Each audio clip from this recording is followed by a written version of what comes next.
everybody. Welcome to Expert Channel TV. We are bringing you another episode of the Golden Door Awards. If you have been following for the last few days, you know that we are honored to be hosting the Golden Door Awards, which are the first international Writers' Award based on the topic of truth and integrity.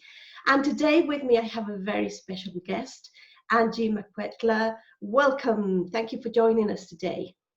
Thank you for the opportunity. It's lovely having you here. And I'm sure we all want to know a bit more about you. So can you tell us who you are and what you do? Yes. My name is Angie Makwetla, born and lived all my life in South Africa. I trained as a social worker many years ago, and then I left social work and became a social entrepreneur, running community development programs, working with community builders, recognizing women for their achievement, even recognizing people with disability for achieving despite their disabilities. So I did that for a number of years, and then I thought I had retired. And because I'm curious by nature, I saw an advert for human rights commissioners in one of the local newspapers. I looked at it and I thought, oh, wow, this looks exciting. And I'm sure I can do it. So I applied. And the applications were done at very high level. We were interviewed by a committee of national parliament. So I went all the way to Cape Town to Parliament, and I was appointed. Now, the South African Human Rights Commission is one of the institutions that support democracy. It is established in terms of our constitution, so we are a constitutional body. We have 8 commissioners, and what we have done is we took the basic human rights, and those are outlined in the Bill of Rights of the South African Constitution, and we've divided them amongst ourselves as commissioners. So I guess because of my social work background, I was asked to then look after children's rights, and also to look after the rights of migrants. So I also look after the rights of asylum seekers, of foreigners, which is a huge challenge in itself. But I love the job. I must say, I'm now living the best years of my life. And I always, when I explain why I came out of retirement, I always say I decided to refire myself. So I've come up with new enthusiasm, new interest, and opportunities for lifelong learning. I learn every day. No 2 days are the same because the challenges are not the same from day to day. It's now even worse because of COVID-19. We have changed our way of working. Where I'm sitting now is my office at home, and we hold our meetings daily, and we are monitoring the upholding of human rights during COVID-19 so that people's dignity is upheld, people's respect. No human rights should be violated. Now, we have been given status, monitoring status. So if we come across any violations, we then escalate them to national government, and they receive attention at that level. So it is hard work, but as I said, I love what I'm doing because I've been looking after people's rights in many ways throughout my career. That's so fascinating. And we thank you for doing such an amazing work. And it's funny how you say you have this new excitement about it. That's what happens when we live our life on purpose. It just fires us up. because we're doing something bigger than ourselves. So it's really amazing what you're doing, and congratulate you on that. I'm sure many people are very, very grateful that you decided not to retire. Right. So about the Golden Door Awards, can you tell us a bit more about the work you submitted and all the inspiration behind it? Yes, the work that I submitted is based on a book that I wrote. It took me many years to write this book because it was a very painful process. You know, I would start a chapter, sit and weep, and close the computer because it was painful. It's a book that is based on actual live experiences in my own family. I had two beautiful, loving women murdered by their partners. The first one is my sister, who was brutally stabbed by her husband. Oh dear. And then 3 years later, it was my niece. And when it happened again, I thought, why does this thing keep coming back to my family? And, you know, I thought, I am now in my 70s. There's no ways I want to leave this world and leave generations in my family to go through the same pain. I was just very fortunate. I mean, very grateful that my mother had passed on a year before my sister was killed, because that was her favorite child. And I know it would have killed her. And she kept on warning her, leave that man, he will kill you. And she wouldn't. And a year later, after we buried my mother, she was killed, leaving 3 very young children. And that is where the power of love within a family showed itself. Because my sister-in-law, not even my own sister, my sister-in-law took the 3 children and brought them up. But somewhere along the line, things did not go very well with the middle one. So I took her in. And thank goodness she has come out well. She finished school. She is married. She's got 2 of her own children. Very, very loving family. We are still battling with the youngest one. I think he was more traumatized than his sisters. And then, as I said, 3 years later, my niece got killed. And hers was even more brutal because this young man who was married to her shot her and then shot himself. And then I thought, no, you know, this thing is no shame, because we did not bring it onto my family. We did not invite it to my family. So I thought, being the more, I guess, brave one in the family, I decided to name the shame and to hand it back to the perpetrators. And in doing that, I think I opened up a conversation. I gave other families an opportunity to also come out with their pain. And we've dealt with that. The book was launched last year in August. And it's really based on lived experiences of the characters that are in the book. My sister's 3 children, my niece's 2 children, siblings. And with my niece, it was very difficult for me to interview my sister. It was very, very painful.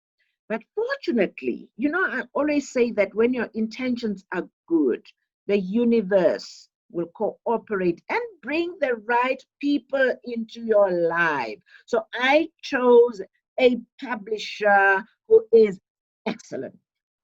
He's a medical doctor, but she's decided to branch off, and her family has opened up this publishing house. And she then, when I said to her, I'm finding it very difficult to go and interview my sister, she said, leave it to me and I will do it. So she went and she interviewed my sister. So we launched the book last year in August. And August in South Africa is Women's Month. So we launched the book in Women's Month, and we have not stopped. You see, because I was very pained to see that we talk about gender-based violence in August, and then we leave it. And then in December, we have 16 days of activism against gender-based violence. Then we talk about it again for 16 days, and it doesn't stop. It happens every day. Even now, during COVID-19, during lockdown, there are still women that are being killed. And in some cases, even children. Very, very painful. So we started the dialogues in August. Initially, I had thought, okay, we'll do intergenerational dialogues so that the older women pass on the wisdom, etc., etc. But my publisher, Dr. Judy Dlamini, said to me, let's not talk amongst ourselves as women, because women are not killing each other. We need the men to come into these dialogues. We need the men to hear what we are saying. We need the men to learn about the aftermath, about the survivors, about the immense pain that women go through. So we then opened up the dialogues. We brought in men. I remember one session, we had a gentleman whose niece was also killed by the partner. And he came and related his family's experiences. And you know, talking about what happens in families that sometimes leads to this. Also, being now a commissioner for children's rights, I am very concerned about the effects on children. You know, we live, unfortunately, in a violent society where people are extremely angry.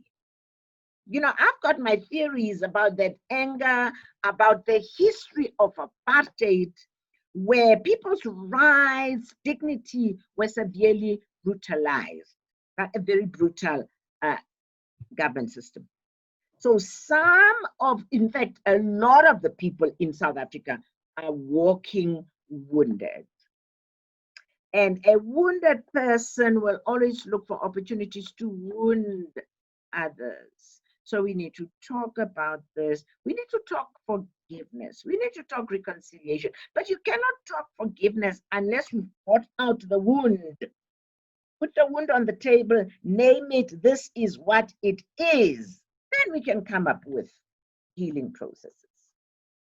So that is the book that I have written. And towards the end of the book, I actually came across a prayer against femicide. And I always say to my audiences, let's pray. Really, let us pray so that we bring an end to this femicide. A very, very difficult topic. But we are continuing to talk about it. And every time we have a dialogue, there will be one or two people who will stand up and say, this is what happened to my family. And for most people, they're talking about it for the first time. Just like my sister was talking about it for the first time when she was being interviewed for the book. Right. That is such an incredible story, and it's just so close to my heart because I'm a gender equality activist. So everything you're saying, just I can relate to it so much, because no matter where you are, I'm based in Spain, and culturally and geographically and because of political reasons, yes, there are certain specific traits, if you like, that make this issue slightly different, but this is happening everywhere. This is a problem of humanity. And as you say, I love how you're bringing both men and women together, because we will never end this problem unless we're working together. It's the same. We need to walk hand in hand towards the same goal, because it's just the goal for humanity.